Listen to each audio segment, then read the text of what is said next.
Welcome to South Omaha Speed. We've got a special treat for you today. We're going to show some video that I shot with a GoPro the very first time I turned a GoPro on in George Roselands Basement in 2020. It was right after Gene Morgan purchased the Omaha Coupe from Rick Powers and before he sold it to me. So it was kind of a transitional period there. We kind of teamed up to get the car. That's a different story. But anyway, so this video, we're in his basement. We're in George's basement over in Lake Manawa.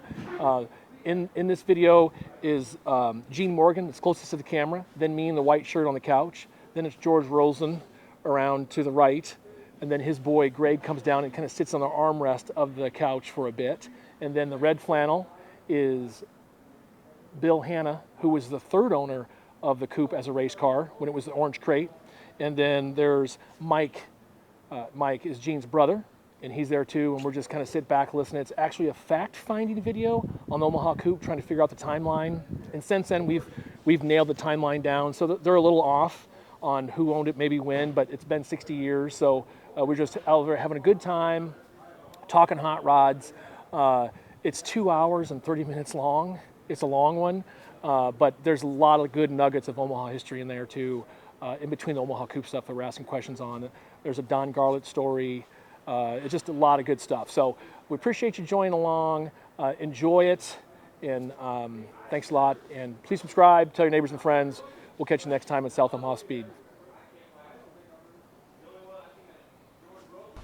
And I told him, no, I can't donate it because I gave $7,000 for it, probably put $1,000 in it. All right. And I even offered it to them for $5,000, and they wouldn't. Sit over here. You can hear them. You can't hear over there in the front. No, I didn't. Thank you. I thought you'd sit there. I didn't want to take your place. Bill's going to have to sit over here so I can hear him. And but anyhow, the fire chief, they tried to get a bunch of firemen to restore it like they did in Omaha, like you guys did them trucks in Omaha. And time went on. I sold it to Gary Cook. Then all of a sudden, they called me up and they said, "We got to have that fire truck." Well, you're going to have to get on and deal with Harry, because he wanted to restore it, which he restored Howdy's dragster. And I just laughed at him, and he says, "Would you believe this?" He says, "We bought the dragster, but there was no motor or nothing in it. It was just the chassis." Yeah. And they restored it. That we got on my son got on the internet, and he found the original motor that Howdy run in that car. And I tell me another one. I've heard stories like I said, anybody can say anything they want. Sure. And they done that all the time, But yeah, he's got it restored in that museum. Wow. That's all Howdy's dragsters in that building, and that's what he wanted. That's the kind of stuff he wanted to buy: old cars from the area with history, and then to restore them and put them in. But Gary, he designed. He wasn't that old. He got pancreatic cancer, and in 90 days he was dead. And he was a young man. He had that high gain, them antennas that all the truckers used with the radios and the antennas that they needed for them two-way radios, and made a ton of money, and just wanted his own personal museum. And, Yeah, if you make enough money, you can have whatever you want. Don't we all you want that can do whatever you want. And he went out and bought race cars. And I don't know if you guys went out to that one that Tom Grosso put on out there at B Street Body out in northwest Omaha. They had an auto show out there. And he had a couple of fuel Alderns. And he brought the fuel Alderns out there, and he had Cavallari Brothers out there start them up on nitro. And that parking lot, just, you couldn't walk through that parking lot without going burning. Yeah. But boy, did that draw the people. Oh yeah. Yeah. We're recording, so I got to work finally. So So when do you want to start at? Back to you guys with your 34. yeah, I liked the part where you started talking about when Mouse came to town in your Arbor Street garage. A little history there. That was a real nice Yeah, story. when Moss first came to town, I used to kick the shit out of us and drag race, and he was the cat's meow. He came and how we took away his secret of second and high, and pretty soon we started beating him, and Caffey with the motorcycle. Remember the motorcycle, John Caffey? and he beat everybody, and then pretty soon everybody started beating him, Hey, and, great. and Hey, Bill. How you doing? uh, Not too bad. but anyhow, Mouse went on, and that 40 Coupe that red 40 Coupe is just untouchable, and then he helped us build this Roadster here. How you doing, sir? How you doing? Good, good.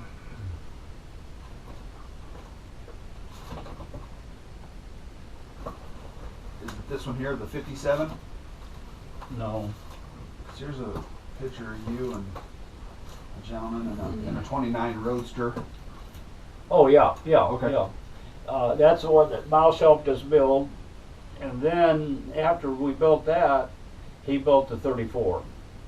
And then they went down to Dinker's down there. They had that little garage across the street that Dwayne and I started.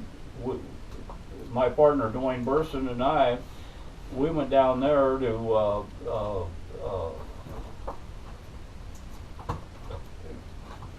So that 34 got built down by Dinkers, or you're right. Okay. Mm-hmm. That's where I saw it first. Yeah. Do you know where it came from, or was it a local car when he bought it? Oh, sure. I bought it out of the newspaper. We used to, them days, we'd go buy them. We'd go buy stock cars on Wednesday. We'd get the newspaper on Wednesday, and anything that was at 34 Ford 2-doors or coupes, you'd go buy them. You buy them for $100, $100 and a quarter. And Tom Sloboff probably might have found that for Mouse even, because Tom was, he'd go around, we buy them 34 Fords and make stock cars out of them. Tom was he was a real, him and Bobby Ellick were probably two of the smartest hot rodders I ever knew. And Tom had 3 wrenches, a acetylene torch, a hammer, and a crescent wrench. I was gonna say, you gotta tell him, he bought them 34s and cut the fenders off with a torch. Yeah, and he'd take it, well, we'd buy one on Wednesday and take it to Playland Park on Friday night or Saturday night and race them, and if it destroy it. crashed it, you went out and bought another one. And you never had roll bars in them days. There was no roll bars in them cars. Sure. And you know, and I thought, man, we're setting the world on fire. About 10 years ago or 12 years ago, I bought a 34 Ford 4-door. Really a nice car. Hadn't been run in 50 years. Well, I got a runner and I drove it around the neighborhood and I'm driving. And I got to thinking, you know, when I was a young kid in a 34 Ford, I thought they were fast. And we used to put the hook. We used to put the hook on the dashboard because they pop out of second gear when you hit a bump or something, you know. Sure. So we put the hook on there and shifted in there with a hook, and I drove that son of a bitch wide open on this road out here in front. You know, we wasn't going. Fast We as just you thought go. we was going fast. And Burdick and Parker, Daryl Parker. So my dad always said, they're running things in second gear so they sound like they're going like hell. You know? And it wasn't fast. No wonder Caffey was beating us cars and all. We wasn't really going fast. We used to go over there on Haskell Boulevard on 32nd Avenue, where St. Adalbert's Church is at. I don't know if you know where that's at, on Haskell Boulevard, right there behind Arbor Cotico. And we used to drag race up the street, the lower street there, because there was no traffic, no nothing. And, you know, we even raced Caffey's motorcycle over there one time with a deal, and we had a starting line that we painted in the street. We take our dragster and put it out there in the street and test it before we go and go down 32nd Avenue from 32nd and Harbor down towards Losoldi's restaurant. But back in them days, you know, no traffic, and then here come the police, and you got to stop. But they pull in there at night, and everybody's drinking beer. We had crowds in there. And, okay, boys, it's after 10 o'clock. Shut the lights off. Different time back then. Well, the neighbors, remember that, we're talking in the 50s now when TV first came out, and they weren't very good to start with. You know, they was blurry and buzzy and quitting and everything. And the goddamn neighbors would come over to us, and because the windows there and the lights on and everything, and the arc welder going, shut that goddamn welder off, you're screwing up my TV, I can't watch TV. Oh, Nice. but it was just fun. We drank some beer there, didn't we, Bill? Yeah. So when Mouse got that car, then it was just a stalker. Oh yeah, Stock car. he just bought it up, just nothing but an old used car. Sure, you bet. And they chopped it there No. by Dinkers. Well, I'm sure that's where they chopped it. Mouse was the kind of guy that he had guys all over town that were his friends, and everything was done in somebody's backyard garage, you know, with an alley. The house is all built in them days, and you had an alley behind them, and you had a garage. I don't know if they literally done it there, but and then he took it out, and it didn't run worth a good. He had a lot of troubles when he first built it, and then he finally got it down. He got it ironed out. Did he street drive it at all, or strictly race car? Huh? Did he street drive it? No. He couldn't drive that thing on the street. Sure. Well, he never did. I don't. At least I don't. Probably if you saw some of the stuff that was done then, in them days, you wouldn't want to drive it now either. One thing about it though, you didn't put it on a trailer. You made a tow bar and you drug it down the street. Yeah, I've seen that in that's, some of ground the towed photos. You could see it. and raced it, and then ground towed it back, and then I got up at 32nd Arbor. I got some trophies up there. We got arrested and going to Sioux City by towing, by ground towing. Ground towing was illegal. You couldn't ground tow a car. And we'd go to the racetrack and come back. We quit taking trophies because who wants the trophies? We'd take the money. yeah, you give And it if you $10 want top you can have a eliminator, trophy. Buy Top parts. eliminator, you got $150 at that time. It was top eliminator. Well, then the justice of the peace and everybody gets done with this. One time we won $45, and the justice of the peace was $40-some. So Yeah, but the problem started when somebody would decide to ride in the race car, and they had a couple of beers with them, and then you'd be going through one of them little towns, and all of a sudden you'd feel the car. And their roadster lights up behind the car in the middle of town. The windows are shaking and rattling. Everybody's coming outside to see what the hell's going on. Then you wonder how come the sheriff comes by.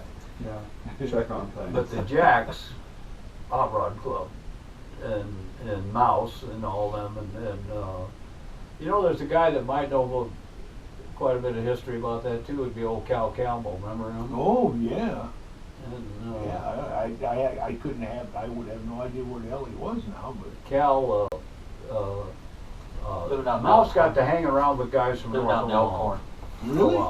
And It's on my Facebook. homies on Saddle Creek, the bar homies. Yeah, the Homie Yeah, Inn. Homie Inn, yeah. The homie Inn. Well, they all hung around out there, and Mouse kind of joined that group later on in life, and then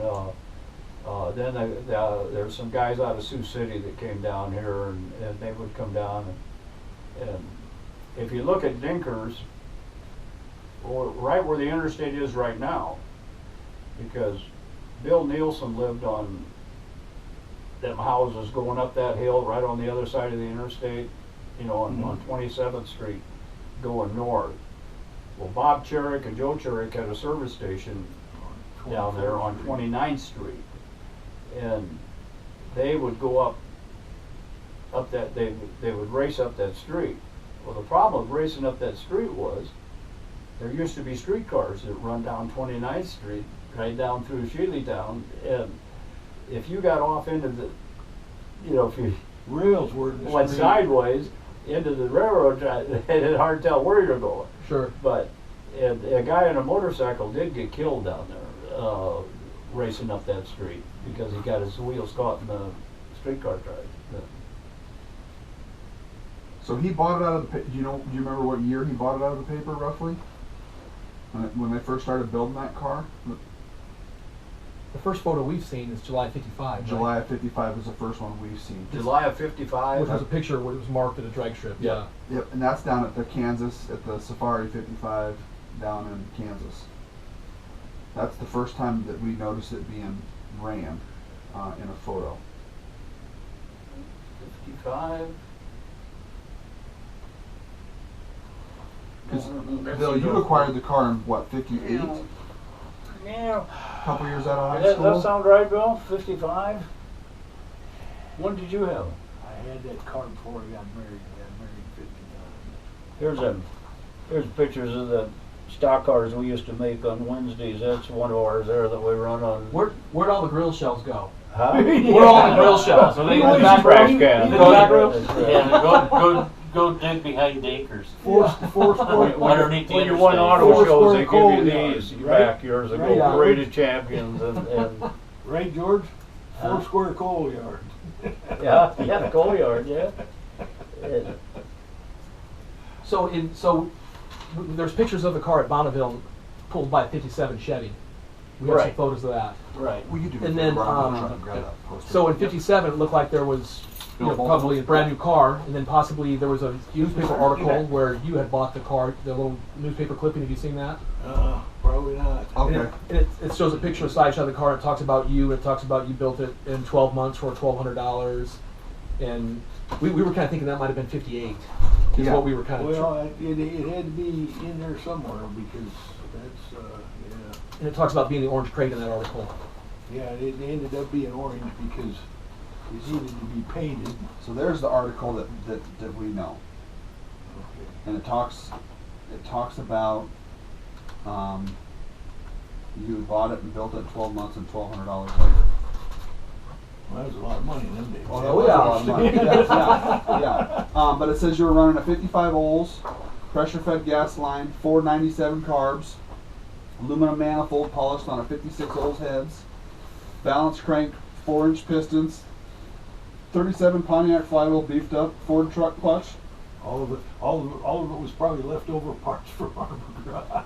Well, and the crazy thing is he started talking about a 4.44 rear end, which is Right. what Mouse was running, and that's what this car still had in it. It was a 39 rear end with a 4.4 Okay. gear in it. We- But it says here you were 20 years old and you're a member of the Hot Rod Club, the Rebels Hot Rod Club. Yep.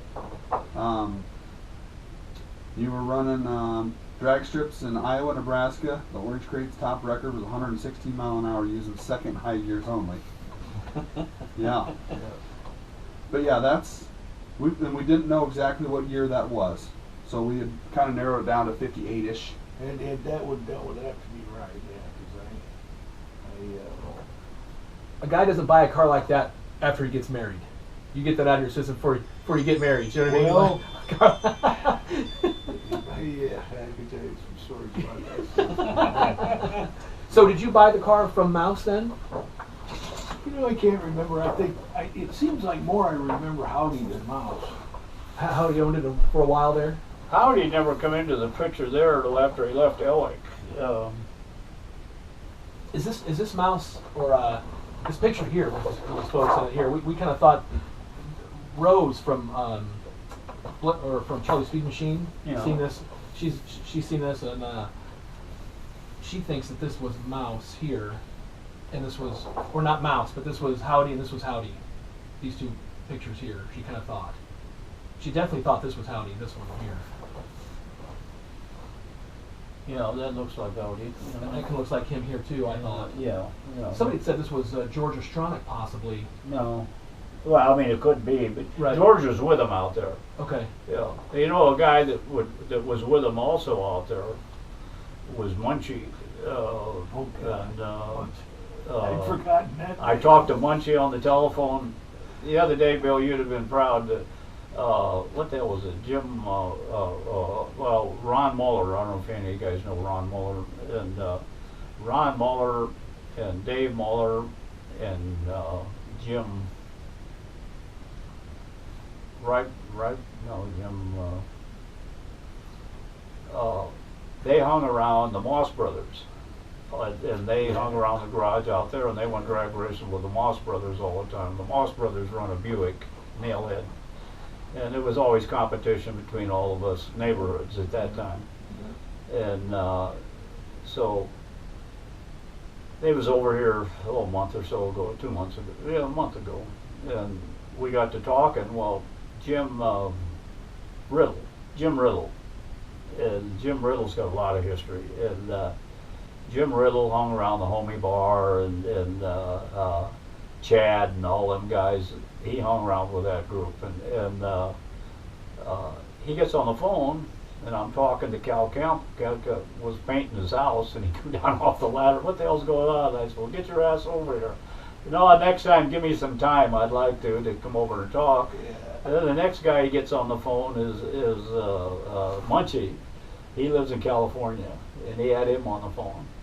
And he says, "Oh, you guys get to talking when I'm gone, you know." But Munchie was around all the time, and the only reason I remember Munchie being Munchie so much that he grabbed his nuts, and I think he wore his overalls off from scratching it. Every time he'd be standing there talking, he's going like this, you know, and going on. And he ended up being a over-the-road driver, and then he moved to California. It was a funny deal, but this has been years back now. They have hot rod show down at the arena every year, and I started working at that arena 15 years ago, and I'm standing by the door one day, and they're moving cars in for that show, and I heard this voice.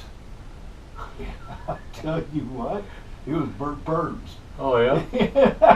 That's the first time I probably seen Bert Burns in 10 years. But boy, when I heard that voice, I said, "God damn, that's boy now he's probably gone too." He's dead too now.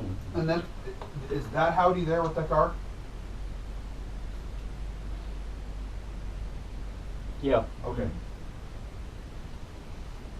We're not sure on the year of that one either, are we? Do we think that's Mouse then? No. That's not Mouse? No.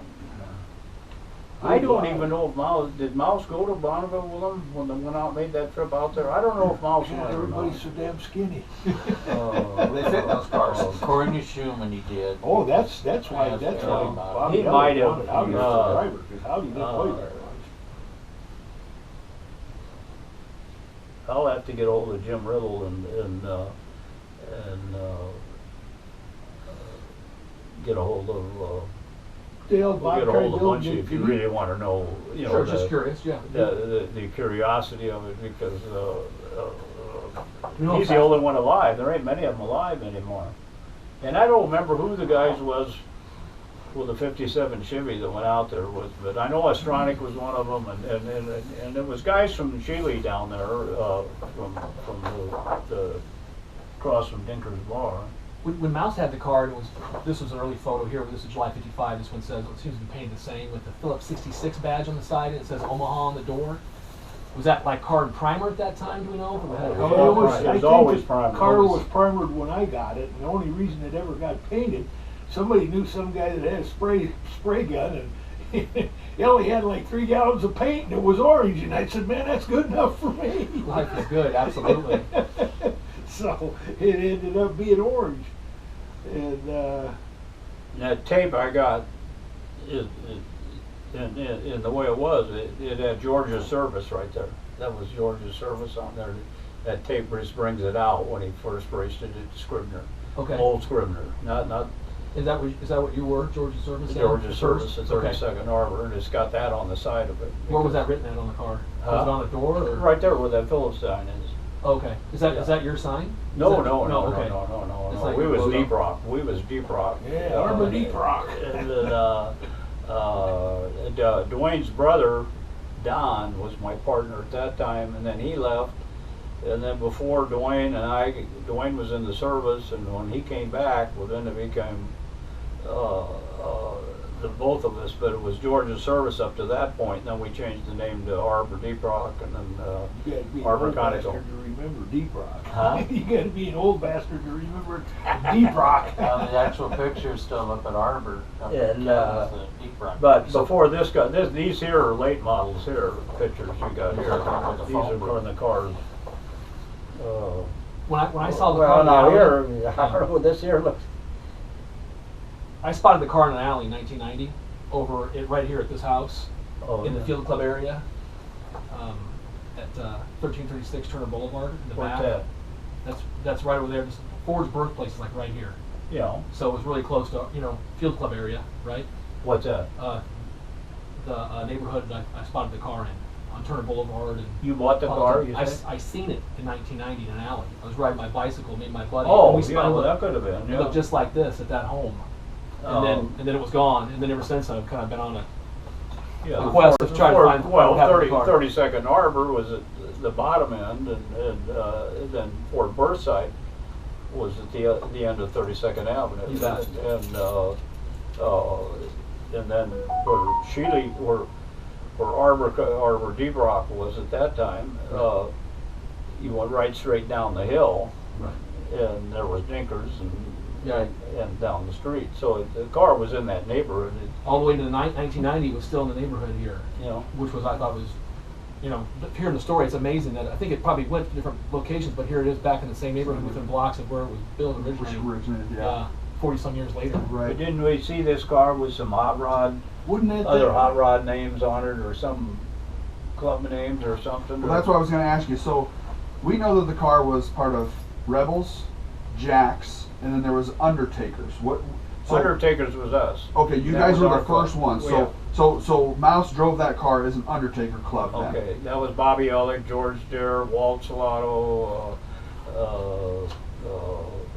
Don Burson, and we met at what was the name of Ellick's cousin? Socorro. Was it a Socorro? Do you have some relations at bars way back when? And have a niece or a sister or somebody that drag raced a little bit? Bobby Ellick built her a car. I don't think so. He was a fireman. He was a fireman. The guy, her dad. Her dad was a fireman, and I can't think of the name now, but Bobby built her a car. But So did you guys have car placards with the Undertakers on it? Mhm. You did. Okay, I might be able to track black one of them. shirts. We used to have black shirts. I don't know what happened to all my stuff and that Undertaker stuff I had. And our motto was that we was from 32nd Harbor. Basically, the nucleus was when we all got to going with it, that we bury our competition. Ah, very nice. You remember a guy by the name of Jack Clark, and all you're going back through drag race history and all that. He was the head of MVTA for years, and Bobby Ellick, we'd have our meetings on Sunday afternoon. Bobby was the funniest guy to be around. He could tell jokes. He kept you laughing. He was, yeah. But the Coburgs had that car, real pretty one. It was 34, wasn't it? And it was painted gold. He called it the Goldenrod. Okay. And it was always in that gas station on 30th and Ames. Well, yeah, okay, that's yeah. And Alec, he built that old Ford with the Cadillac in it. The 44. It wasn't pretty like the Goldenrod, but he brought it to the drag strip, and he says, "A Goldenrod is just a freaking weed." His name of his car was the Weed Killer. Oh. Okay. So it went from, it was an Undertaker car, then to Jack's, then to the Rebels? Is Right. that's the But no, the Rebels was probably there early as a club. Rebels is probably, I built that car in the garage there on it. but because they've you and Weak Eyes and all of them guys and Jerry Simpek and all them way back in the day and but the Jacks, when they bought that, they got that building down there on 29th and Casuar, and then they started having their meetings in there and started going, and then they formed the Jacks. You know, the guy, he just died. He sold balloons out at Mahoney State Park every Sunday. He'd be out there with a trailer, and he was one of the original Jacks. And so was Jim Riddle. He was in the Jacks. Flags and Uh, kites and balloons. You could sell that stuff out there. But they was an outlaw organization. They never, like MVTA, I don't think they ever belonged to MVTA or any of them. They was just a bunch of Jacks is what they were. Okay. Okay. The old story about, we used to go to Grand Island on a regular basis to race. I mean, you almost knew where all the cracks in the road were. You'd been up and down that road so often. And they're coming back from the races at Grand Island one day and probably driving 90 miles an hour. Everybody did, you know, if you could get away with it. With their car on this old rickety trailer that, you know, nobody had any sense either then, you know, if you had some old baldy tires, put them on the damn trailer, you know. Anyway, however fast they're going like hell, because they always were. Get back to town, pull up to a stoplight, I think it was at 72nd and Dodge, somebody was waiting for the light to change, pulled up behind the guy that's waiting for the light to change, stopped, and the tongue broke off the trailer. Wow. Wow. Fell in the street. Wow. And so you don't know how close you were to a nightmare, boy. A lot of times it's. Well, we come back from Kansas City too, and the Moss brothers put their car in the ditch. It rolled it off the trailer. The trailer come off the car. Wow. So in one of the shots of the 34, there's actually some push bars on the rear of the car. Well, yeah. Like, did you put those on there then? Well, I'm sure they were on there when I got it. You couldn't start it without that. Gotcha. So it was roll start only. Oh, yeah. Well, if it's going to Bonneville, I don't imagine they had batteries and starters in them suckers. Oh yeah. Huh? Yeah. There's no, in the Bonneville photos, there's no push bars, but I see in some photos of the orange crate. Yeah, the orange crate. Looks like some bars have been added, some T-bars in the back Oh, yeah. for push. That's yeah. Where'd you work on the car at? What location? At your house or? No. The Rebels Club had a garage at just around the corner from 19th and Cummings, and So what are you going to do with it? We want to put her back to the orange crate, or the Bonneville car, or that's why we wanted to get history on it to figure it out. he'd probably be glad. Huh? He'd probably be glad to take you to Bonneville. Well, no, I was going to take it to Bonneville, and I'll tell you a story about it. That when he had it, he lived in San Diego, Texas, before you got San Antonio. Yep. And Harold Schumann talked to him every now and then, and so Harold, I said, well, why don't we was going to build a Bonneville car, and I said that'd be kind of nice to take that car to Bonneville. So Harold called him up, and he kept jacking him around, not telling him yes or no or anything. So I called him up, and he says, I'll let you borrow it, and you can come and get it in San Antonio. But he says the car wasn't on the frame. The frame was off it, and he said the panels are laying around, but they're all here. And so then he said, but I want it back. When you're done with it at Bonneville, I want the car back. Well, I sat down and I said, pinched myself, and I said, this ain't gonna work. Drive all the way to San Antonio, get a bunch of iron and parts, and then come back and put a frame under, and then build a car to go to Bonneville and add everything to it, and then come back and then dismantle it, put it back, and then take it back to San Antonio. It ain't gonna work. And so I appreciate the offer and everything, but it just, if you want to sell the car, I'd like to buy the car, and at that time it wasn't for sale, because when he grew up at 32nd Harbor, if you went one block north and went down Castellar, he lived right there on 31st Street, not too far from the Jack's club room, down on 29th, and he lived there. And then the Pekka family, all the Pekkas lived on Castellar Street. There was a whole family of them, and they were all drag racers. And he lived over here, the second house up, when he was a kid, when he wanted that car.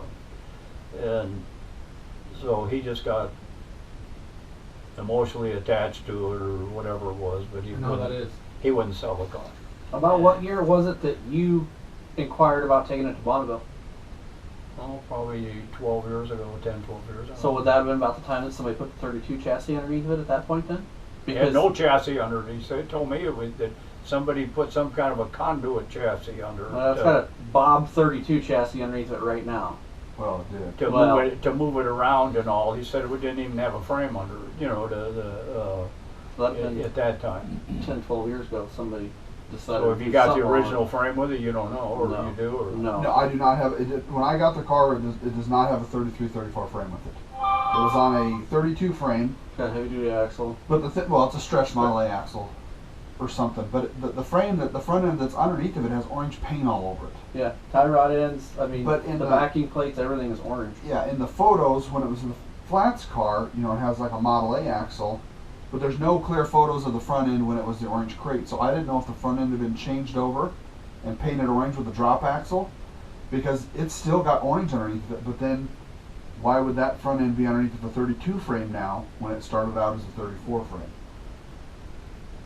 Well, pieces and parts is what it was to start with, you know. Right, and, but I didn't know if it had been parted out. So the story was that, you know, it had been parted out in North Omaha. That's when the brakes come off of it and everything. In 1970. Yuki could have had something to do with that, maybe. Who? Yuki. Yuki? Yeah. Oh, What He I lives up know, in that would have been North it. Omaha, right? yeah. Uganda? Oh, Machinist, yeah. Yeah. Hondo, Mhm. yeah. There's. He went to his first drag races with us. Remember when he used to go with us on Sunday? He didn't know nothing about drag, never been to a drag race before, and then all of a sudden that ended up being his life. He did it, but we used to take him with us on. He worked for Bauer Machine Shop on 29th and Harney, and we got to be just a young folk at that time, and like we all were. Whatever happened to him? My dad had lunch with him here before COVID hit. He picked him up on his 32 and took him to lunch. So he's still. Yeah, He's still around. The motor in my '55 Chevy was built by Uke. Yep. Yep. Yeah. Yep. Yeah, he was an automotive. That's what he did as a kid. Started out, and he ended up probably still doing it. I don't know. He's like 90, I think, or 90 years old. Yeah. Yeah. Fred Emke goes out and sees him all the time. I talk to Fred once in a while, and You see him once in a while. oh, When I seen that car in the alley in 90, it had a frame underneath and it had a motor in it with multiple carburation on it. And so it's interesting to see what happened, why he took it off that frame. in 1990, In 1990, yeah.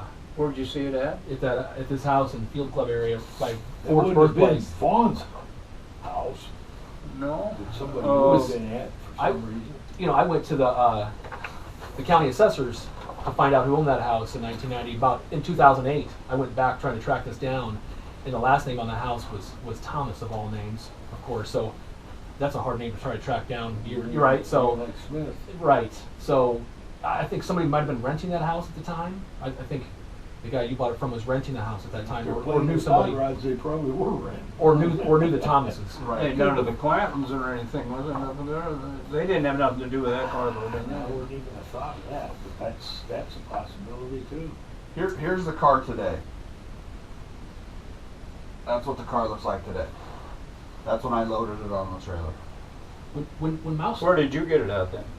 Or I mean, where'd you pick it up at? The In car- San Antonio? No, the car. I was told the car was brought back in either, I can't remember now, '96 or '98. It was brought back to Good. Nebraska, and I picked it up out of a storage unit in Omaha. No, that's not right. Not in the 90s, because when he was living in San Antonio, and we went to Bonneville, and it might have been, what, 210, 29? Well, when you did the Studebaker, yeah, that would have been about When did we do the 44 then of Vincentini's, the 44? 07. Was that the last time you guys did it? 07 or 08? Oh. There's the car today. Mm-hmm.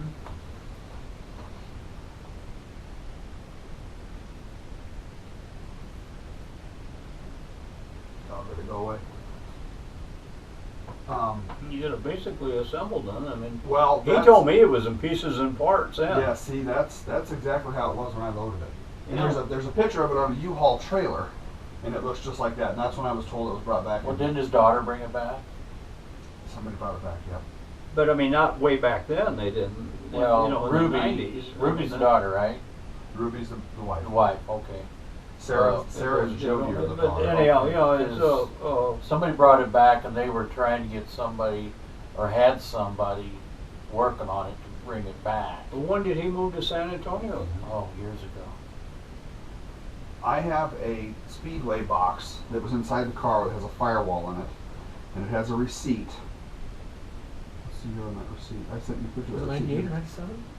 You know, that would, I guess that would say, because that would tell when it was when it was still in Texas or not. Yeah, there'd be an address where you could Yeah. get to or whatever. Under So that can't be right then, because yeah, in 7/15 of 09, it was sent to San Antonio, Texas, and it was a 34 firewall to Yeah, direct sure. hours. So it must have come back in 2009 or 2010 So maybe? yeah, so where did she give me the 96 to 98? No, she's wrong. I mean, I Yeah. think because, Yeah, you're right. no. You're 100% right. because when we talked to him, about borrowing the car, you know, and then I just aborted it because of the keep in touch with us, they go out again, but it's like- confusion of, you know, you borrow the car and then you gotta take everything off it. Right. And you hate like the hell to do that with a bill All right, car. you got that other one, To just build and call strip her and then give back. That's a lot of work. Mhm. Nice lady. It's a lot of work. So Mouse It sold sounds it like the hose just out of disappeared. South O and then it must have came went off from the Mouse handle, disappeared, so directly probably- to you. No, you didn't buy right directly from Mouse, did you? Or Right. did you?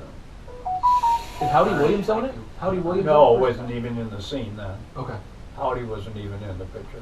Well, see, they have a picture saying that Howdy was driving it in 59 of October in Lincoln, Nebraska, and it was already the orange crate. That was it, yeah. I mean, In 59. Howdy and Mouse. Howdy was with Bobby Ellick. He wasn't with Mouse. Howdy stayed. Him and Bobby was clear into the dragster class, and shit. I wish I had that tape here. It goes back, and then I've got somewhere in all this stuff here. I've got some pictures of Bobby Ellick and Howdy in '54. Well, '53. What was Howdy's two-door hardtop he had brand new? He was a kid that had a brand new car, and that's how he started drag racing. He didn't start drag racing until '53, '54, and I thought it was a '54 because I'll never forget this. He pulled into Ellick's station. Bobby Ellick had a station on 70th and Dodge, and he spun the tires. And at that time, Texaco, they was really particular. They checked your restrooms, they checked your everything for cleanliness and all that. You had to really have. Well, anyhow, Howdy spun the tires. He bought gas from Bobby Ellick, and he spun the tires. And Bobby waited for the little bastard to come back, pulled him out of the car, and went and got him a goddamn little brush and a bucket of water. He says, "Clean them black marks up, you little shit," you know. Wow. And they become the best of buddies since then, and they raced. And Howdy was a character. He would get so upset at a drag race that he'd go puke and everything else, you know, before he'd get in the car and go and all. And Bobby used to babysit him. And one of the favorite things was Howdy's dad was a very prominent lawyer in Washington, D.C., but he was never home. He was never around. Well, when they got to running the dragster, and they'd race on Sunday and work on Monday, and Howdy called him up and said, "Bobby, Dad's in town, and I haven't seen him for a while, and he don't come very often and all, and he wants to take us out. He had a sister. Howdy had a sister. He wants to take us out to dinner." And so Bobby says, "Why, certainly. You go to dinner with your dad. That's all about it." Tuesday night comes, and Howdy calls him up and says, "Bobby, Dad's still in town, and we're just kind of getting together and visiting and all. I'm not going to work tonight." "That's all right. Go ahead." Wednesday night he called him and said the same thing. "Dad's still here." And so now Bobby and Howdy get in an argument, and Howdy's remarks was, "What do you want me to tell him, to go back to Washington?" And Bobby's answer was, "Somebody has to tell him." Time to work on this That car. race car come first, you know. and I talked to Dave Sweeney. Sweeney. Now I don't know if you guys remember him or not. Dave and Howdy were business partners, and they had a prop shop and they all worked for Bill Chase out there at the automatic transmission place. And old man Bill Chase, he taught me everything I knew about automatic transmissions, and I could go out there and Howdy and Dave, that's where they learned the hydromatic transmission business. And When the car was first built by Mouse, it probably had a flathead in it, I would think, when he first bought it as a stocker. Did he go right to Oldsmobile? oh, he went right to Oldsmobile. Right. Oh, You pulled the motor out of his 40 Ford Coupe? You put it in No, there? I don't know what happened. Whatever happened to that red coupe? I don't ever know what. Yeah, it might have been. You might be right. They probably cannibalized that 40 Ford coupe. 'Cause it has the built same- that, the rear end, the Same gear ratio and everything. Yeah. Mm-hmm. Because you talked about that 441 gear that you... 444. 444 gear. Yeah. And that article when you had purchased the car, or you were building it, it had that same... That's what was in it when I got it. It was probably in there then. Remember what you paid for No, it? yeah, they didn't change the run ratio because they'd never run the speeds you run with it with a 444. You know. Well, yeah, that's pretty, yeah. At some point a quick change went in the car. In the Bonneville photos there's a quick change in it. And I didn't know if... That was done way later. Okay. Do we think these Bonneville photos are later than 57 then? More in the 60s? Oh yeah, These are yeah, from the yeah. 60s They then. went to Bonneville. Like I say, Howdy never come into that picture till later. Okay, so these are probably from 62 or 4 or somewhere in there. We'd have to get a hold of either Cal Campbell or Munchie to find out. And Munchie'd have it top of his head. So who got the car after you? You think took it to Bonneville? Well, I have no idea. How long do you think you owned that car? Me? Yeah. Yeah, I don't know, what, 4 or 5 years? It's, Because there's a Jack's plate on the car on the Bonneville photos. see if I get it, I don't know. Well, when Howdy and Alex split up, Howdy kind of become a group of them. He hung around with the Jacks guys. Gotcha. And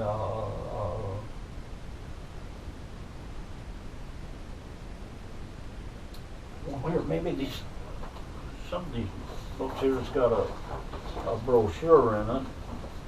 It would have the date, I would think.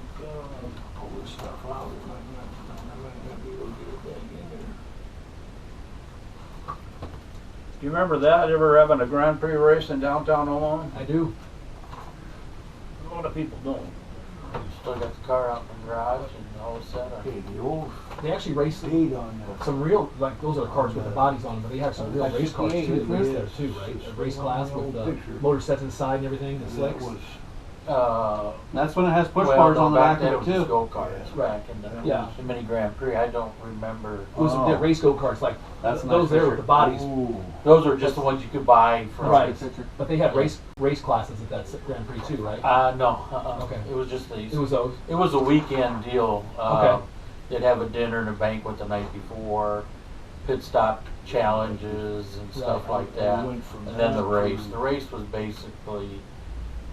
You got involved what second year, did we, Dad? So you look at the dragsters built in '62. This is a '62 I went from that. deal of national championship races, and you look at the dragsters back then. When I started You know, working on that one, I got and rid the of that cars one. that was there, but I didn't have time to be paying attention. Howdy to never where did it make went. it there. He never went there. This is a photo in his wallet dated 58. Okay. Orange crate. Is that you? Yeah. You look the same. Yeah, It's the right. hat. It's the hat. That's just the hat. Right, yeah. except you could get two of me in my pants now. The ones that's in that picture. You look great. You look And then great. you built this after you were done with the orange crate? No, he was I working on got, it. I got rid of that to build that. Did that one? Yeah. Oh wow, that's cool. Man, Yeah, you should have seen 12 that. spoke Americans on there. Yes, yeah, that's what they were. As a matter of fact, American Racing. You used stock drums on the back of those things with no front end brakes when you did those things. Oh, yeah. You had to start braking before you thought about hitting the gas? No, you usually hit the brake. You used the engine to breaker? Well, you use your parachute mostly. Yeah. That's, if that didn't work, you could be in trouble. Yeah. My dad ended up with a set of 12 spoke Americans and a set of Americans off a dragster here, and he ran them on a streetcar on a coupe through the 60s and the 70s and the 80s. And he never ran front brakes in that car. It was an Oldsmobile rear drum rear end, and that's all he ran. And we'd have the whole family in the car going to Lincoln. I'd sit the package tray. My sister and my mom, four of us. Suicide No, rate. yes, just rear drum, and then oh yeah, 60 miles an hour. We go down the highway. You know what you don't know is Again, if you only knew, you're like, I wouldn't do that again. No, my dad, he'd do it today. If the He'd car do it was running, again, we'd yeah. go. Yeah. Oh yeah. So the only thing I don't have that the car has in these photos is the insert. It's louvered. It still has the louvered deck lid, but it doesn't have the louvered insert that was in the top. Oh, yeah. Who do you think louvered that car originally? Holcomb? The louvered? Do you have a louvered? I think it was. Yeah. What do you got That's there? 1955. Gotcha. It's the same car. Wow. That's a rare piece right there. Do you have That's Des Moines. Excuse me. What did I do with it? You still have some of those trophies, Bill? Oh yeah, Well, up at Arbor yeah. Garage. Yeah. Yeah. You do, huh? There's all the trophies up. Oh, I've got some in the back of the. I got a couple I of was them out here at the noticing garage. you got From a on bunch top up in eliminator the in Des garage. Moines. Yeah. In '57 in a drag strip. Everybody says they never drag raced in Des Moines. I mean in Lincoln. Well, they In Lincoln, did. Nebraska. We won top eliminator down there that Yes, day. they did. And You Jimmy know, Carl. you know why they don't, I got two of these here. they don't know that because In it's, 1955. I think It was it's, the first time they ever had an auto show in Omaha. Okay. Wow. The same That is the program of the first annual. And these two guys right here, John Regurio and Gentry Davis, put it on. You look at them old advertisements in '55. And this one here, whoop, Well, I can help you. You want to get them back in there? with Julius La Rosa came and the guy said he really had that he autographed it. And I think he autographed all of them. But look at them old cars. Whose car is that? Look at that one right There there. it is. There it is. There's that photo you have in your wallet, But he's not standing by it. but he's not standing by it. Huh? It's very close though, isn't it? Very similar. Yeah, it's, That's the same one. He's just not behind it now. well, the trophies are moved around a little bit. Are they? Yeah. well, this is in a parking lot. It was right It's about tough. a block It's from tough. where the old Rebels garage was down on Cumming Street. Oh, that helps a ton. Thank you.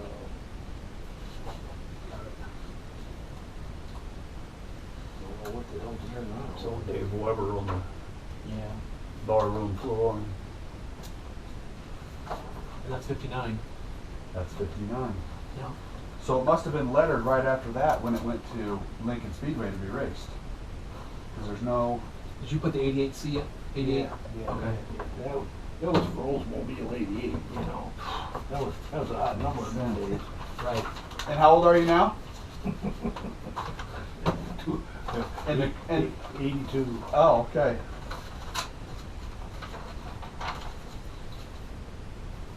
Yeah, I guess if a guy can cipher a little bit, you can come up with some answers to some of the time questions if that's, What's this one here? You got your glasses on? Hannah's car gets purse.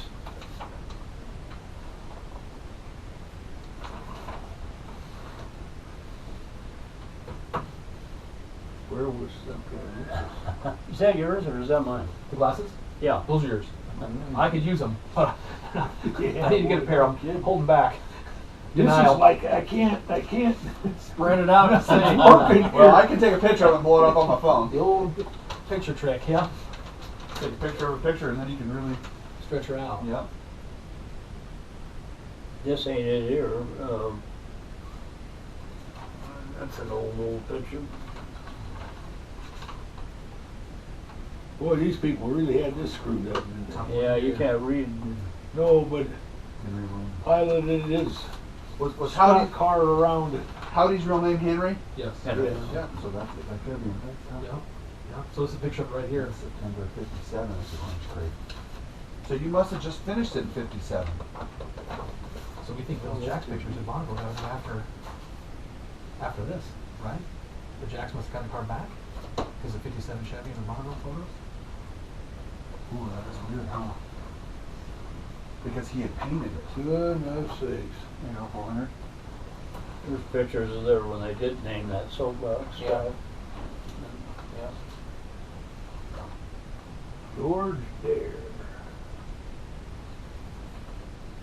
Yeah, these pictures here I got from George Roselands. He showed up at my dad's house with these photos here, these big 4 large ones. In about 2010, he brought them over in a stack of original prints. Oh, And he showed them to me. Too bad old Georgie's gone. He was a great guy. He sure was. I grew up with his boys, you know, his kids in the St. Thomas More neighborhood. Boys are nice boys. Yes, too. absolutely, yeah. Good parents. But he couldn't remember much about the car when he showed me those pictures. He was awful young then. Shit, George was. That's a lot of water went under the bridge since these pictures were Yeah, taken. yeah. Good Lord. And his boy George Jr. had taken scans of all those prints in that stack, and he actually, when I called after George passed away in 18, I believe, and I called George Jr. up here February-ish of this year, and he actually had scanned images of those, and that's where I got those from. I was surprised the quality of how well they blew up and how, yeah. yes.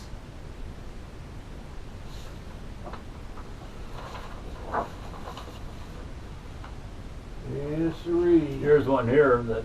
What's the date of this one here? It's got.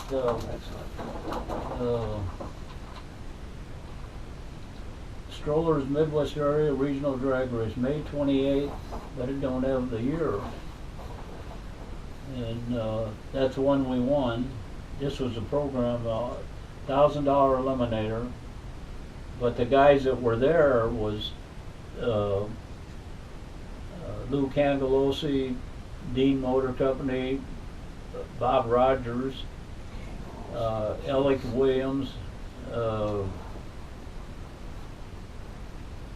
Ron Nicholson. That was a different Nicholson than when. Is that Nicholson Supply down on, was it down by Rimmer Motors down there on Yeah. Grover?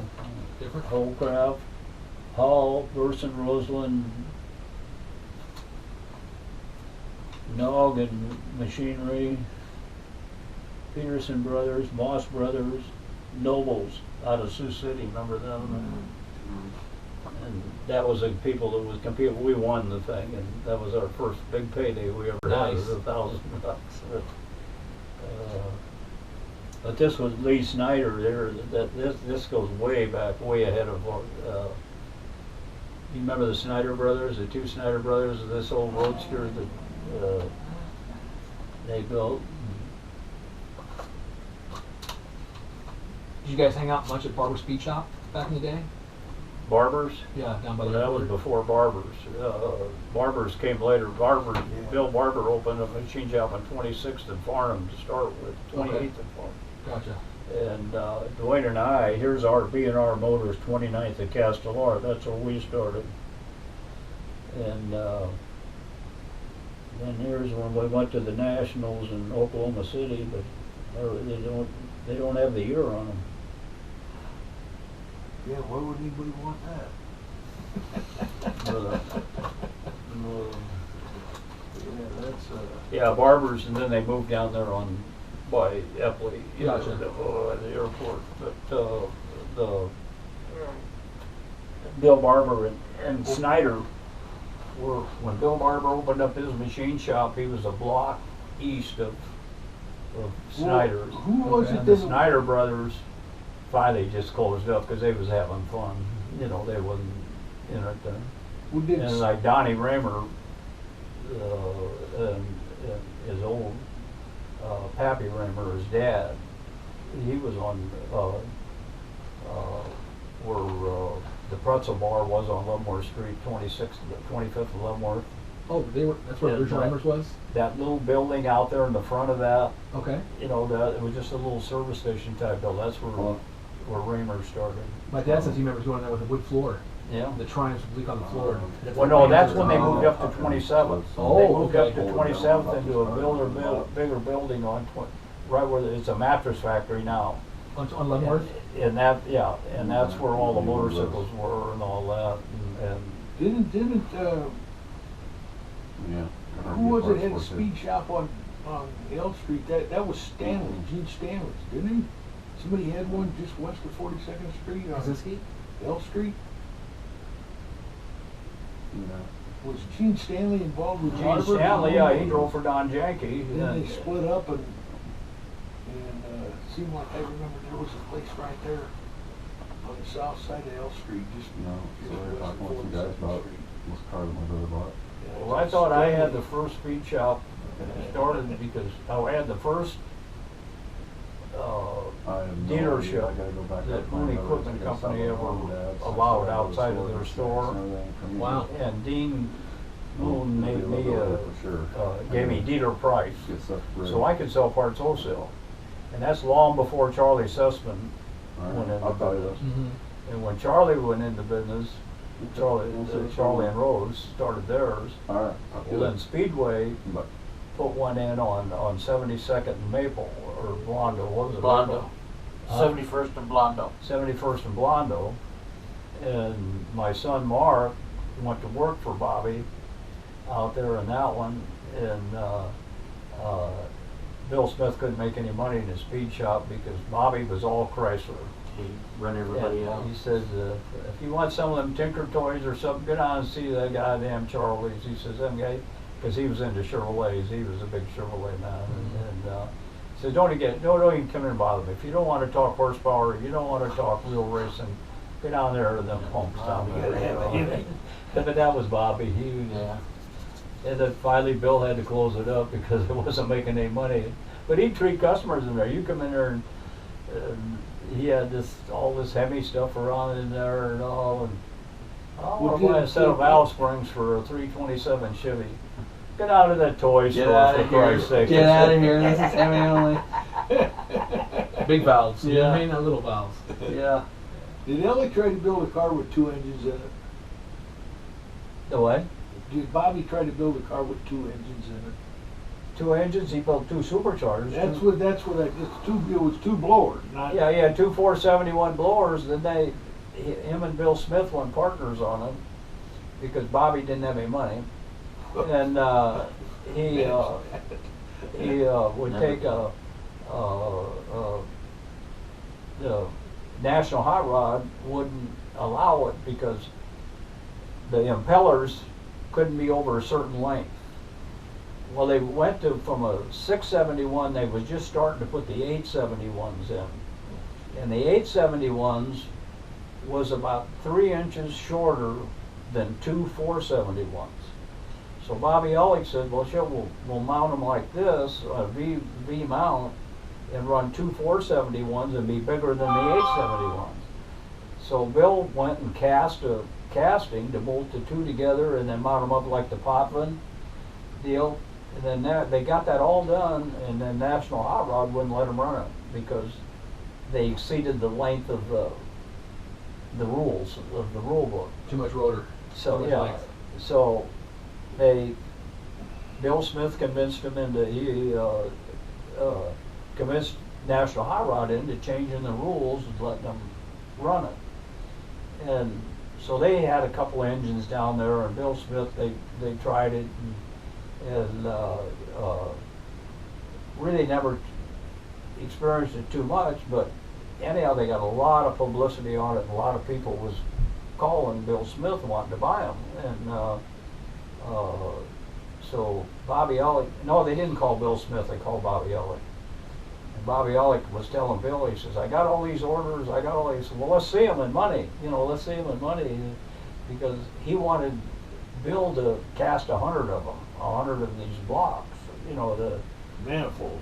or the bolt the 2 together, and go and Bill says, no, I'm going to make 10 of them, and that's it. I'm not going to make 100. Boy, they got in a hell of an argument, and they split company for a while. And then they went back together and all, and because Bobby said, well, Bobby never sold a one. He didn't sell one for cash, Mhm. And Cal Campbell's got one of them. that's right Still now. got it today. But, he's got the one. And in fact, he called me and he wanted to know He says, I think I'm gonna donate it to Smith Museum, well, that Bill had,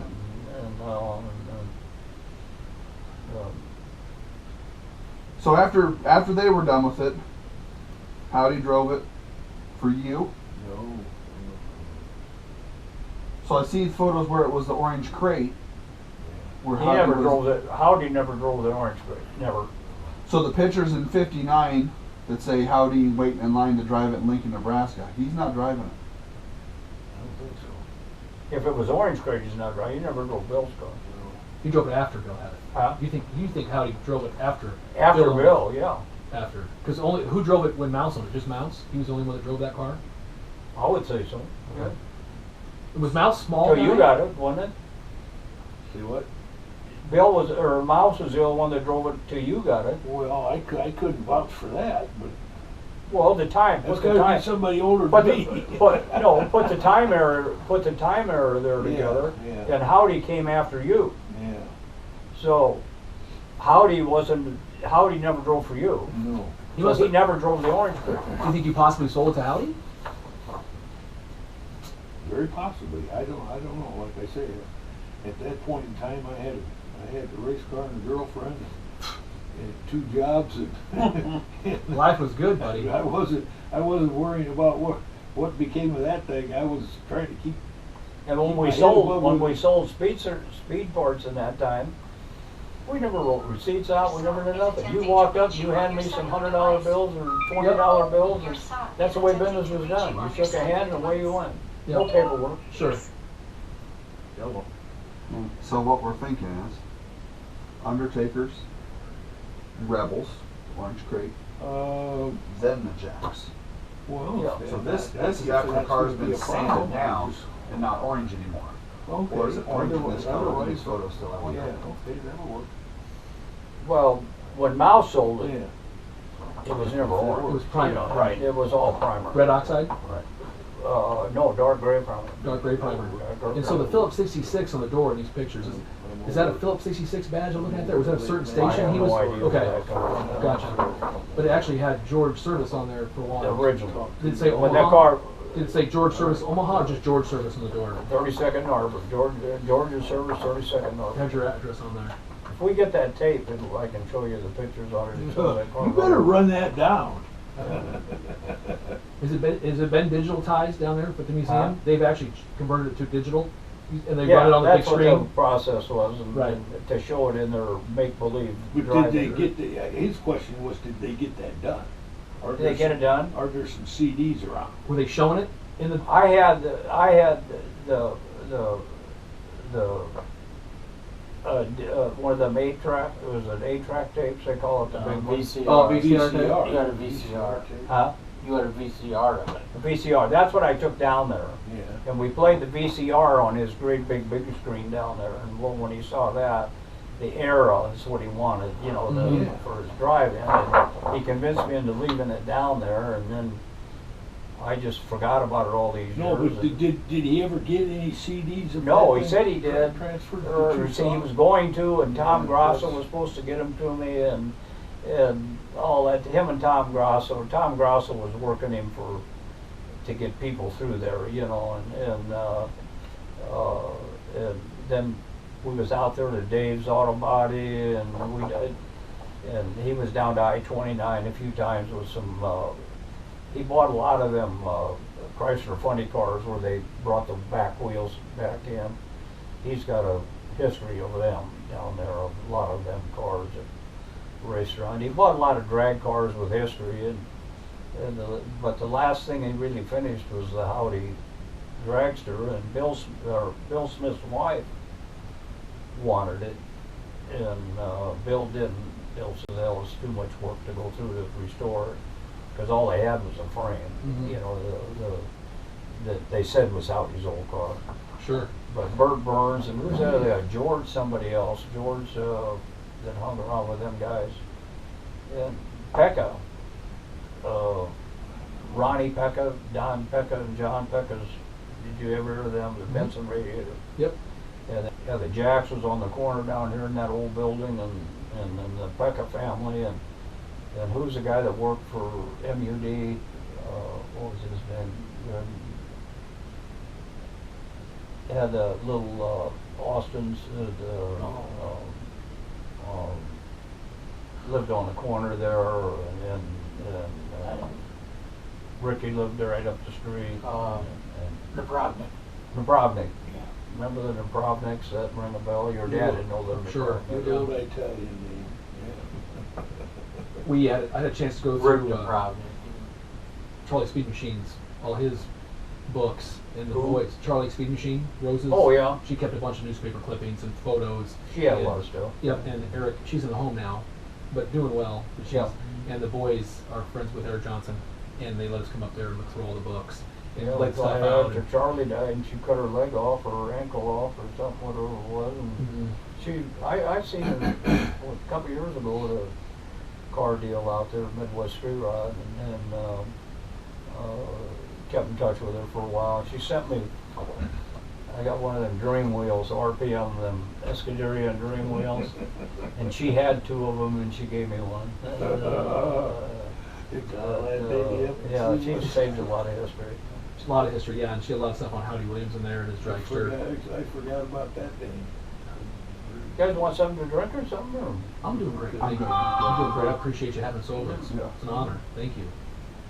That picture, that dragster that you showed very early with the rear shot with the banjo, Yeah. I think there's some photos of that and her. It looked familiar from what stuff I've seen up in her collection. A lot of early stuff. Her and her 32 Roadster. We that had a she lot used to of- race.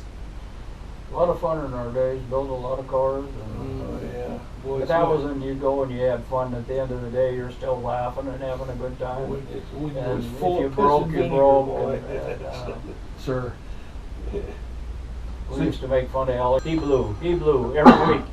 He'd blow something up there for a while. Yeah, sure. But Bobby was the first fuel mixture guy. Bobby would. Okay, great. He's the one that Okay. So I got started now, on fuel I'll- and worked its I'll way try and in, get that and he salon was a genius at and mixing when I it. get And home. Bobby was a very bright And person, then I'll just technically. I'll just But put it in there and then He was hard to she get can do along what with. she He needs to do was for your time on it. everything he done. And, All right. he spent more on phone calls than we did on You parts. like nice shit, boy. You know, I remember you showing me a Right. shotgun Okay. one time, man. He didn't All have right, no, we'll go back he home, didn't have go back no to bed, goddamn and J.C. Smith and whatever. It was a well, you goddamn got your baby Merkel. shower to go to. we used to go Holy drag racing. cow. All right, we'll go We'd from stop there. by Alex' All right. house. We go by All right. somebody's house Bye. and drink beer after we on our way home. And he lived out on 36 or 56 in Francis, and he had a 2-car garage behind his house. And, well, they'd bring the dragster home and they'd drain the oil out of it immediately because it had nitro in it. He didn't want to ruin his bearings, so he'd get the oil out of it. And then we'd take it out in the alley behind there, and he'd throw a match in it, and boom. Hey, well, here come the police department out there, fire trucks, everybody. And they're going through the garage, and all the firemen are looking around, and they're writing him up for This place and could that. blow up at any Oh, second. well, yeah, you Yeah. got like 55 Kaboom. gallons of nitromethane. They didn't even sitting in catch the that. He corner. had a full barrel of nitro there, and they're racing hell with him with oil cans and stuff around and cans of oil. And I was all. busy building that car, and there was this little gosh damn fuel tank, and you're young, dumb, and whatever. And I figured out where I was going to put that fuel tank in the front of that car, and I thought, God, I still remember that. It never crossed my mind. I got a couple pieces of angle iron and I cut them so it would all fit, and I had these 2 little pieces of angle iron and I got them clamped on there.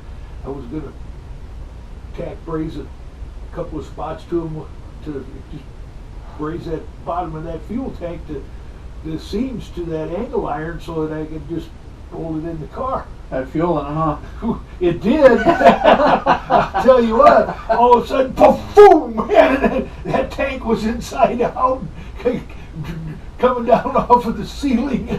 I said, he had some of that shit he had in the garage was in that tank. Oh, God. Holy shit, you know what? I forgot about that until you were talking about all that. Yeah, he had all kinds of exotic shit to put in that fuel tank, boy. I can't even remember what the hell he said was in that tank, but it sure didn't like having an acetylene torch put by it. I know that. Wow.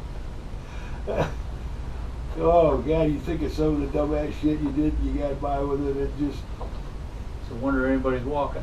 oh, shit. Well, you sit in them dragsters, and we built them dragsters, and you sit with your legs, your Over the axle tube. over the axle. Your Oh, balls yeah. right There's up no scatter against the shield. center There, section. there's no nothing. It's just the rear end housing, and we'd tear the teeth off them goddamn old Ford gearboxes, and You know right away what happened. Yeah. You feel it down there buzzing. Yeah. No, we go to Sears Roebuck and buy Craftsman screwdrivers to make axle keys. to make axle keys. Well, then we fixed that, and then after you fix the axle keys, then we started breaking axles. You know, yeah. So So then you the went- weak spot just kept moving. You went to the Shorty Cook thing and put Oldsmobile axles on the end of it. Right. Yeah, that worked. Shorty was the only one that could weld two axles together, and they worked. And they're straight. And yeah, he'd straighten them out. I We'd got get it. Shorty out of bed at night. I got a piece of stuff that you was talking about that keys that using them screwdrivers. I finally got so tired of screwing around with them screwdrivers. I went and bought a 4-foot piece of case hardened key stock that Yeah. fit that. So I just had key stock I could cut pieces off of when I needed. You had money, I see. still got a piece of it about that long. I was looking at that sucker standing in the corner of my workbench. I was looking at it the other day and I thinking, shit, it's still around here. What I use it for now is to clean my rain cage out.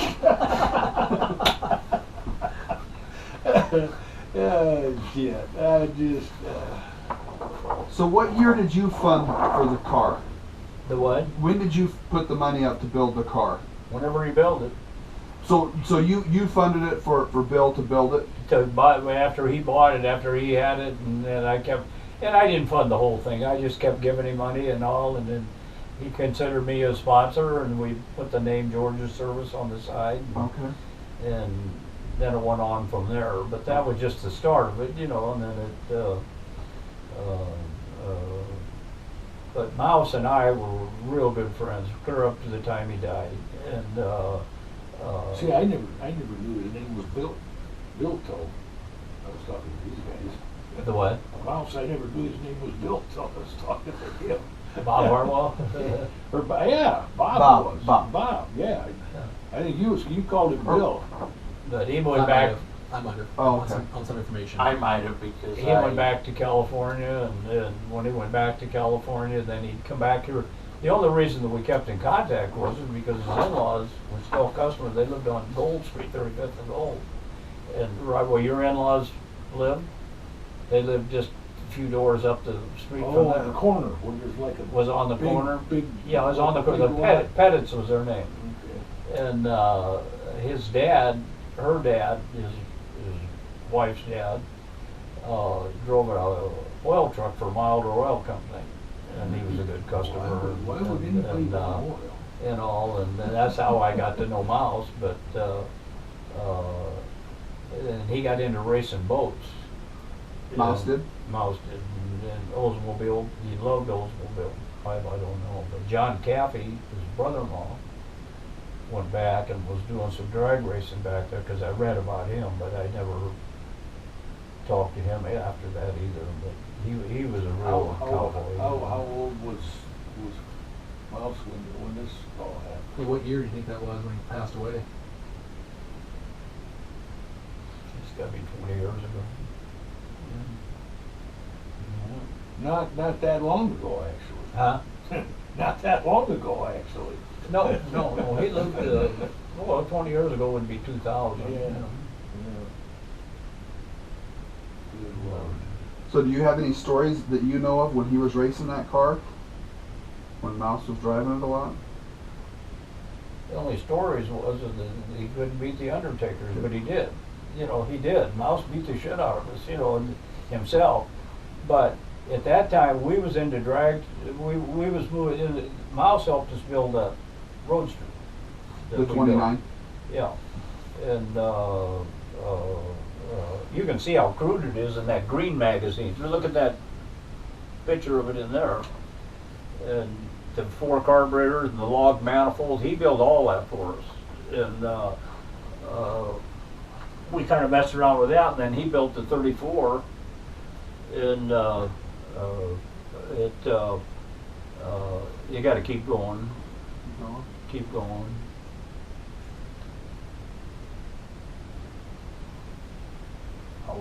what you want. You talking about the picture with you and Dwayne?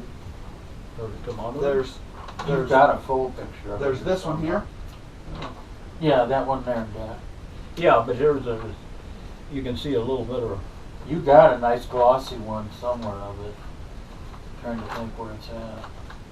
Cause that's who I took a picture of it. I got a picture of it at home, a copy of it. It's in one of your Genuine. books here. yeah, Genuine Parts Company one. Oh.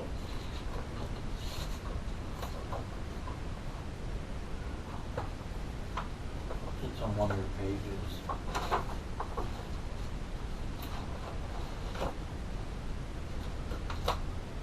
Bigfoot. We brought Bigfoot to Omaha to do the first indoor car crushing, and her Shirley Muldowney when she was in town with us. I have that same picture. I just want to say. This My one collection, there? yeah, same one. Yes, absolutely. I was there when Bigfoot crushed those cars the first time, and it changed me as a person. I'm just gonna say that. I've never been the same. I couldn't believe what I was watching. There's Shirley here with all of us there that, I'm gonna say 83, 84, 85ish. She brought Bigfoot to town. Yeah, it was something. Coolest thing I ever seen. I mean, I couldn't believe it. That's still quite a show. all these auto show pictures in there. And it just drove up on 2 cars. I was out buying And then cars I was like, just so you had "What?" enough to do. It was so awesome. Pretty You sure probably seen me in that- one of those pictures, I'll bet. You know what I mean? Just grinning ear to ear. We were in, I got to ride in it. They give me a ride in it over the cars at Bigfoot. Yeah. Was that Bob Chandler's in it? Bob Was running it? Chandler, Yeah. and Bob Chandler was really a super guy, and They were gonna shut first us down on that. yeah, first, Because they were afraid the floor would hold up. but anyhow, he took us for took me for a ride in it over there, crushing them cars, which was quite an experience. Yeah, I remember you telling about they cost them a lot of money until they figured out they run up over them cars. A lot of them doggone cars, steering columns were all one continuous all piece back all the in way the from day, the yeah. sector up to the Yeah, steering it's wheel. one of them. Punched the roof of the car down to them. Steering rod come through the tire. Gosh, the goddamn thing from the sector up to the steering wheel, the shaft to go right through the tire. Yeah. Have to buy a new one. That's the, there's a good. Everybody Yeah, wondered, you how can come see you the go four through and cut all the carburetors in steering that wheels one. off of Yeah, the cars yeah. Is that before you? run over them? Yeah. Because it costs a lot of money. if you Buy it. try to That's do cool. And What happened to that car, that Roadster?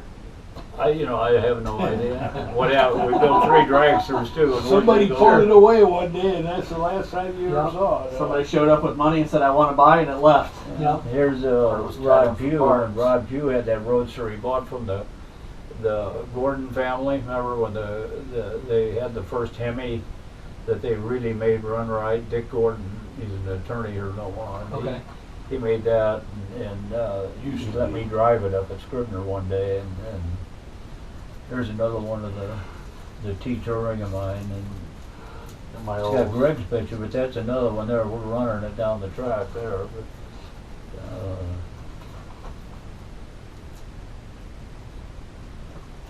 So I have Harold Schumann's 32 5 window that he built in 1953. oh yeah, The first one he chopped. It's in my garage, and he had pictures of it. And he was going to get me some pictures of it. And we had talked just a few months, maybe 4 or 5 months before he had passed away, that he had rounded up and found the photos.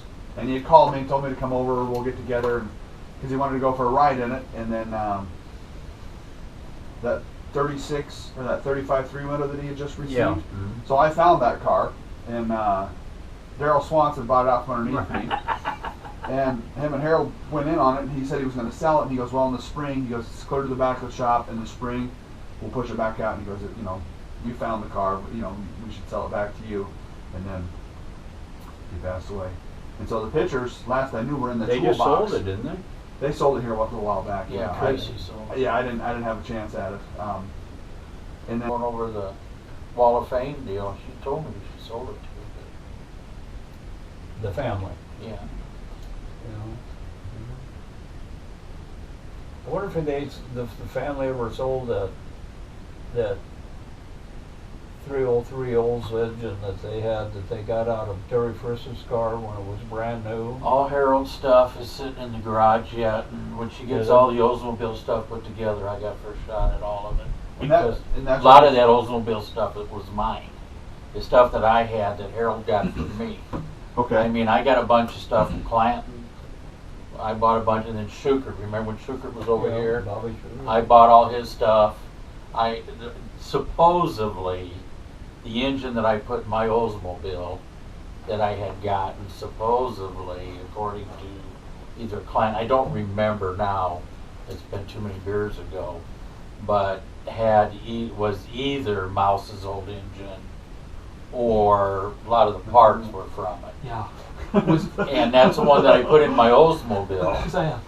because it had all the Racer Brown stuff and Jan's pistons and had, remember that engine we put in there, and it was, because it had all the manual lifters and everything in it. And I drove it for 2 years, and I sold it to a guy in western Nebraska, and he didn't like it. He pulled it out and put a stock Olds engine in it, and he had a salvage yard. He crushed the old engine that was in it, so it's gone. But it supposedly was an old engine either from Mouse's or Clanton's. It was one of the two engines. So in this photo here, on the salt flats, there's it's an old motor, right? And there's a two barrels, 4 2 barrels in that thing, and they're turned sideways.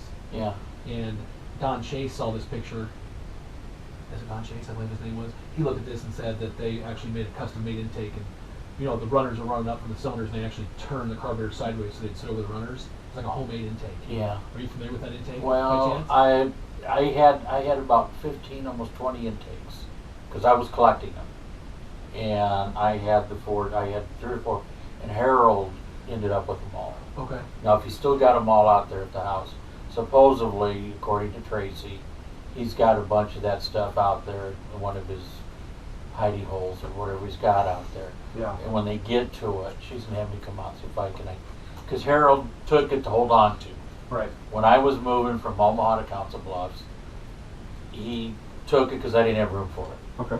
And the deal was that he could either use it or buy it from me. Well, we got into a pissing match over a car, and I didn't talk to him for a few years. 4 of us guys.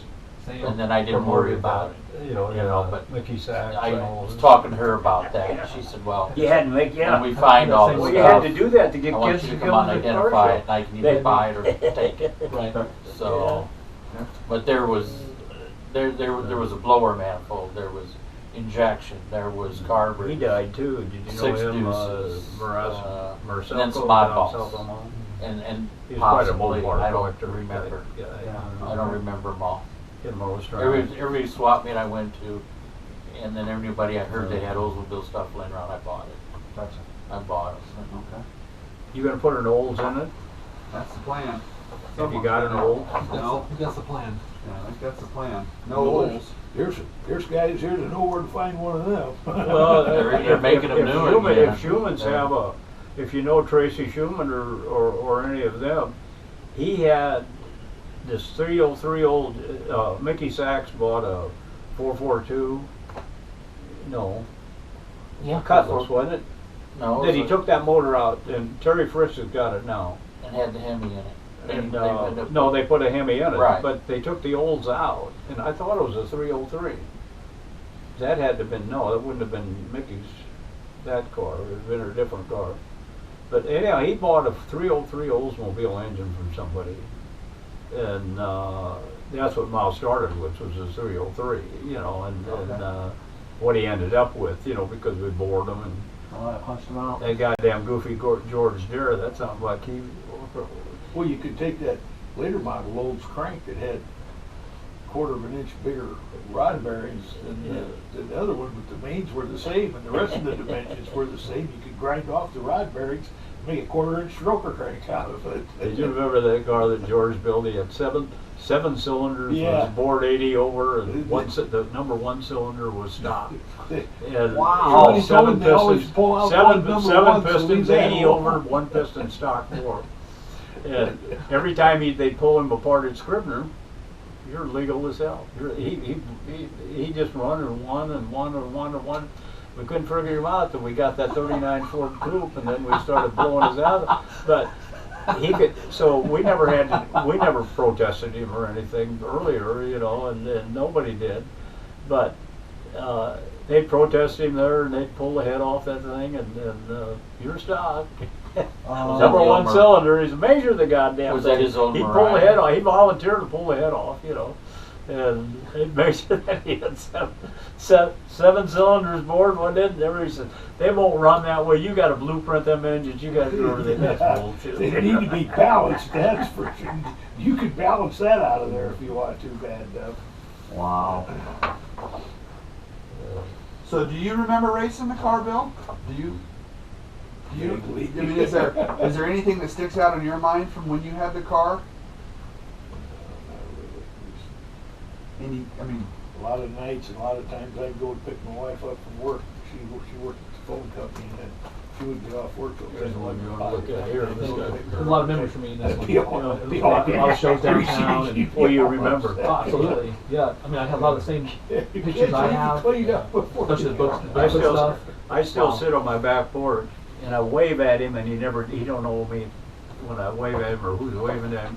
But your dad drives up and down around Lake Manawa all the time. Oh yeah. Did it ever Yeah, have a yeah. I have a title? Green Explorer now. Yeah. In Well, I don't know when 32. you're driving down, but the Cabriolet. the only one I recognize is the Cabriolet. 32. Yeah. That's what I was wondering. That's a good question. He drives a I want to know if that car ever had a title. Was that ever titled? It did at some time. A but title? Not that I owned. No. I didn't know if somebody, you know, just, you know, go If back. it's a title, it don't belong to it. Well, I didn't get a title with it. No.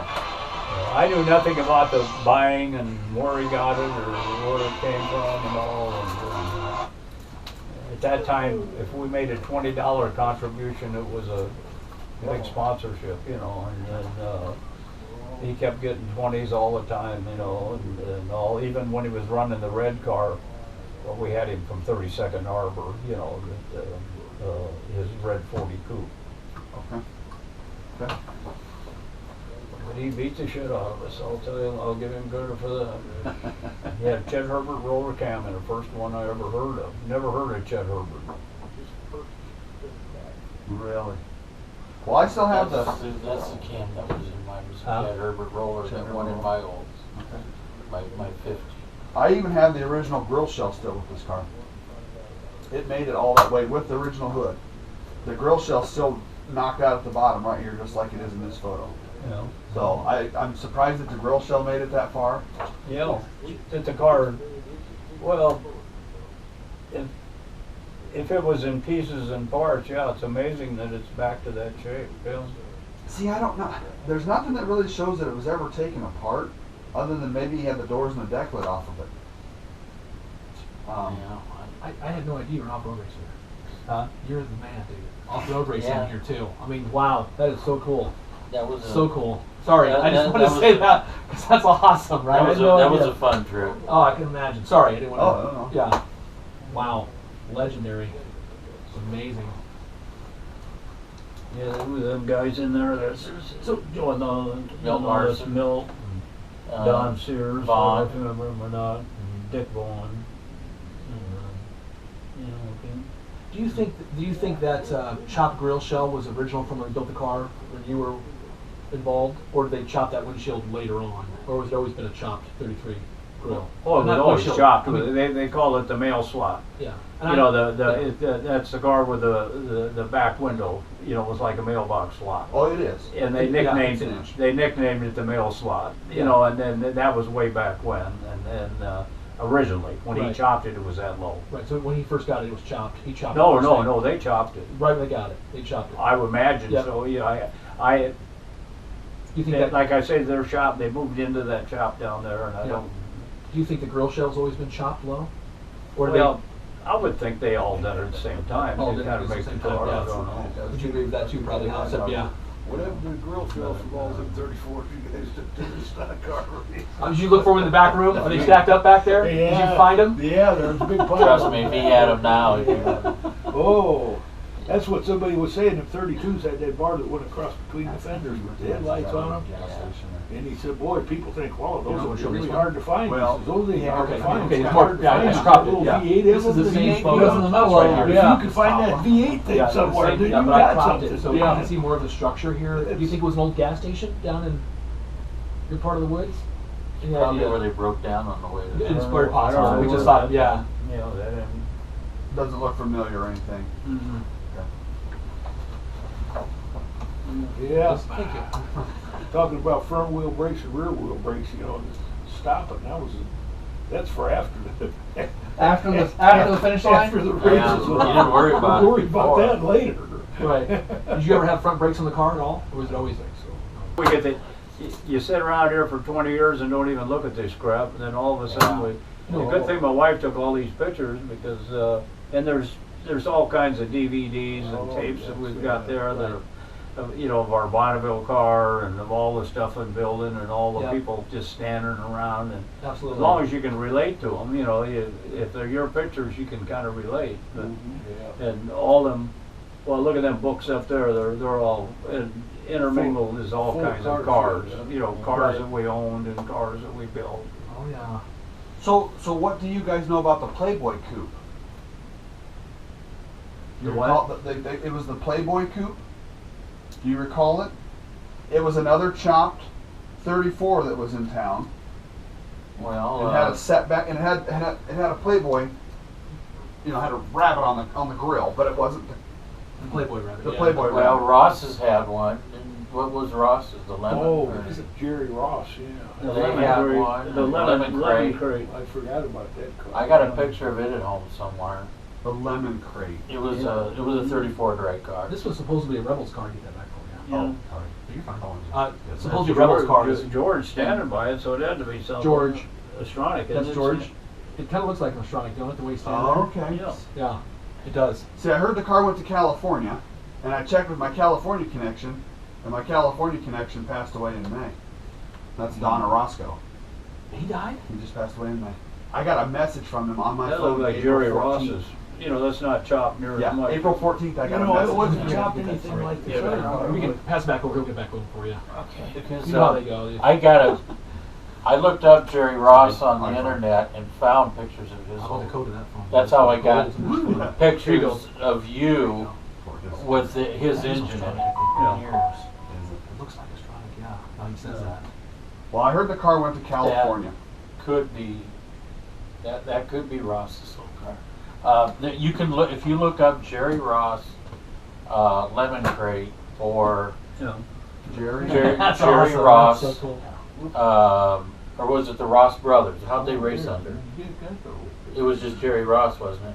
That was our biggest payday. we ever had. Anyway, What was it? it How came much? up in an article, Remember? and there was a picture of his car. Okay. And I How much? saved it How much somewhere did at you home. win? $1,000. Wow.